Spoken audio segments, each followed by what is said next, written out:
नमस्कार, आप सभी का एक बार फिर से स्वागत है हमारे चैनल में। आज सुनेंगे श्रावण मास महात्म का चौथा अध्याय धारणा, पारणा, मासोपवास व्रत और रूद्रवर्ती व्रत वर्णन में सुगंधा का आख्यान।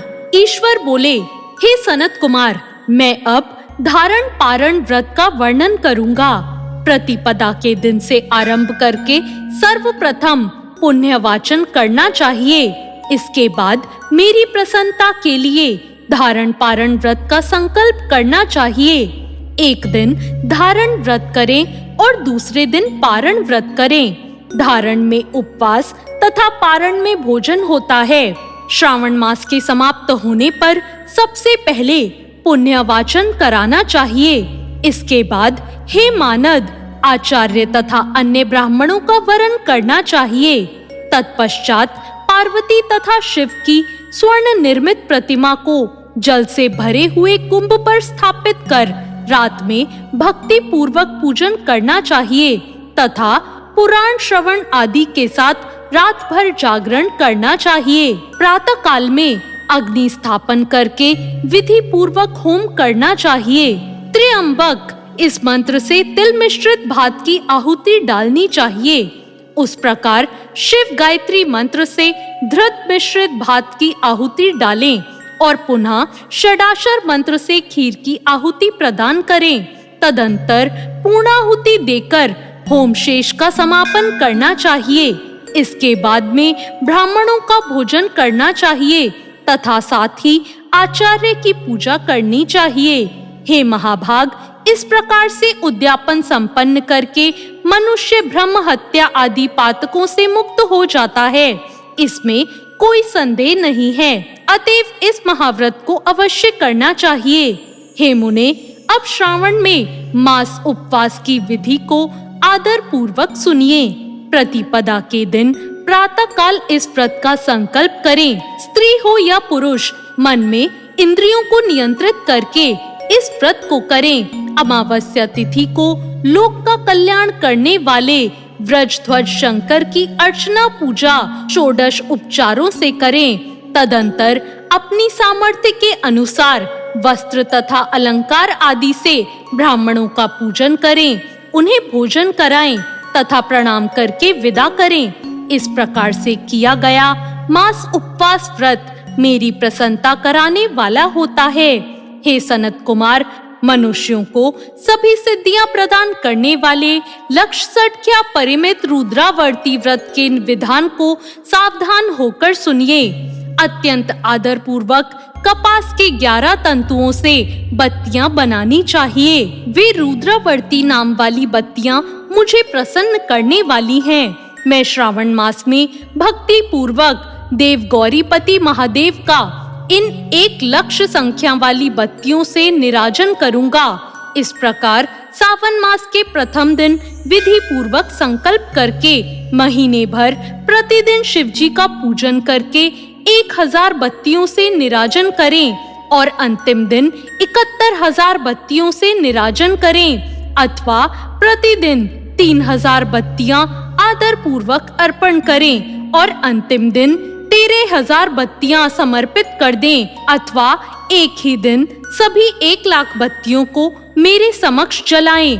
प्रचुर मात्रा में घृत में भिगोई हुई जो स्निग्ध बत्तियां होती हैं, वे मुझे प्रिय हैं। तत्पश्चात मुझ विश्वेश्वर का पूजन करके कथा श्रवण करें।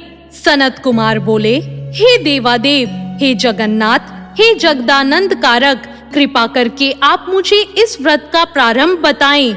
हे प्रभु, इस व्रत को सर्वप्रथम किसने किया तथा इसके उद्यापन में क्या विधि होती है? ईश्वर बोले, हे ब्रह्मपुत्र, व्रतों में सबसे उत्तम इस रुद्रवर्ती व्रत के विषय में सावधान होकर सुनिए। यह व्रत महापुण्यप्रद, सभी उपद्रवों का नाश करने वाला, प्रीति तथा सौभाग्य देने वाला, पुत्र पौत्र समृद्धि प्रदान करने वाला, व्रत करने वाले के प्रति शंकर जी की प्रीति उत्पन्न करने वाला तथा परम पद शिवलोक को देने वाला है। तीनों लोकों में इस रुद्रवर्ती के समान कोई उत्तम व्रत नहीं है। इस व्रत के संबंध में लोग यह प्राचीन दृष्टांत देते हैं। शिप्रा नदी के रम्य तट पर उज्जैनी नामक सुंदर नगरी थी। उस नगरी में सुगंधा नाम एक परम सुंदरी वीरांगना थी। उसने अपने साथ ससर्ग के लिए अत्यंत दुस्सह शुल्क निश्चित किया था। 100 स्वर्ण मुद्रा देकर संसर्ग करने की शर्त रखी थी। उस सुगंधा ने युवकों तथा ब्राह्मणों को भ्रष्ट कर दिया था। उसने राजाओं तथा राजकुमारों को नग्न करके उनके आभूषण आदि लेकर उनका बहुत तिरस्कार किया था। इस प्रकार उस सुगंधा ने बहुत लोगों को लूटा था।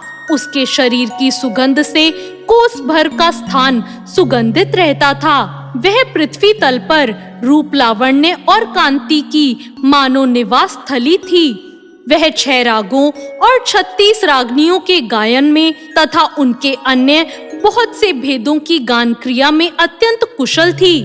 वह नृत्य में रंबा आदि देवांगनाओं को भी तिरस्कृत कर देती थी और अपने एक एक पग पर अपनी गति से हाथियों तथा हंसों का उपहास करती थी। किसी दिन वह सुगंधा कटाक्षों तथा बहुचालन के द्वारा कामबाणों को छोड़ती हुई क्रीड़ा करने के विचार से शिप्रा नदी के तट पर गई। उसने ऋषियों के द्वारा सेवित मनोरम नदी को देखा। वहां कई विप्र ध्यान में लगे हुए थे और कई जप में लीन थे। कई शिवार्चन में रत थे तथा कई विष्णु पूजन में तल्लीन थे। हे महामुने, उसने उन ऋषियों के बीच विराजमान मुनि वशिष्ठ को देखा। वशिष्ठ मुनि के दर्शन के प्रभाव से उसकी बुद्धि धर्म में परिवर्तित हो गई और जीवन तथा विशेष रूप और विषयों में उसकी विरक्ति हो गई। वह अपना सिर झुकाकर बार-बार मुनि को प्रणाम करके अपने पांव की निवृत्ति के लिए मुनि श्रेष्ठ वशिष्ठ जी से कहने लगी। सुगंधा ने कहा, हे अनाथनाथ, हे विपेंद्र, हे योगीश, मैंने बहुत से पाप किए हैं। अतः हे प्रभु, उन समस्त पापों का नाश करने का मुझे कोई उपाय बताइए।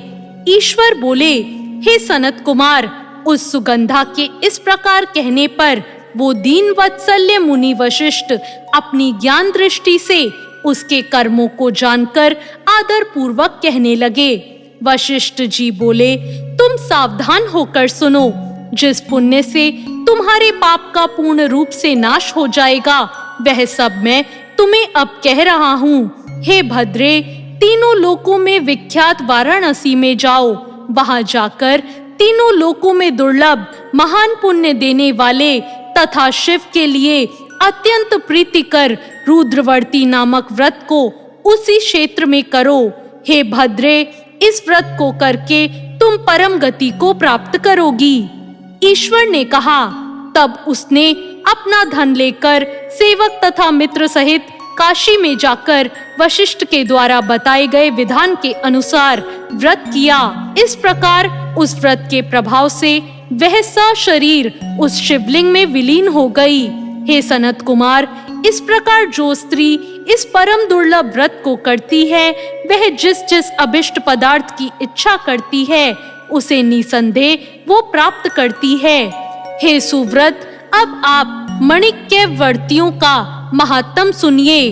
हे विपेंद्र, उन मणिक्य वर्तियों के व्रत से स्त्री मेरे अर्ध स्थान की अधिकारिणी हो जाती है और महाप्रलय परंत वह मेरे लिए प्रिय रहती है। अब मैं इस व्रत की संपूर्णता के लिए उद्यापन का विधान बताऊंगा।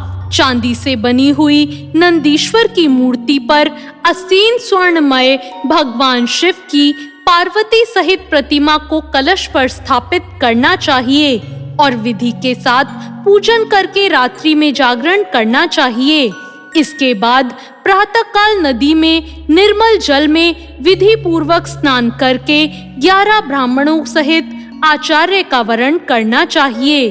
तत्पश्चात रुद्र सूक्त से अथवा गायत्री से अथवा मूल मंत्र से घृत खीर तथा विल पत्रों का होम करना चाहिए। इसके बाद पूर्णाहुति होम करके आचार्य आदि की विधिवत पूजा करनी चाहिए तथा सप्तनीक 11 उत्तम विप्रों को भोजन कराना चाहिए। हे सनत कुमार, जो स्त्री इस प्रकार व्रत करती है वह समस्त पापों से मुक्त हो जाती है। तत्पश्चात विधान पूर्वक कथा सुनकर स्थापित की गई समस्त सामग्री ब्राह्मण को दे देनी चाहिए। इससे निश्चित रूप से 1000 अश्वमेध यज्ञों का फल प्राप्त होता है। इस प्रकार श्री स्कंद पुराण के अंतर्गत ईश्वर सनत कुमार संवाद में श्रावण मास महात्म का चौथा अध्याय पूर्ण होता है। तो ये था चौथा अध्याय। आपको ये अध्याय कैसा लगा कमेंट करके जरूर बताएं। वीडियो को लाइक करें और चैनल को सब्सक्राइब करें। ओम नमः शिवाय।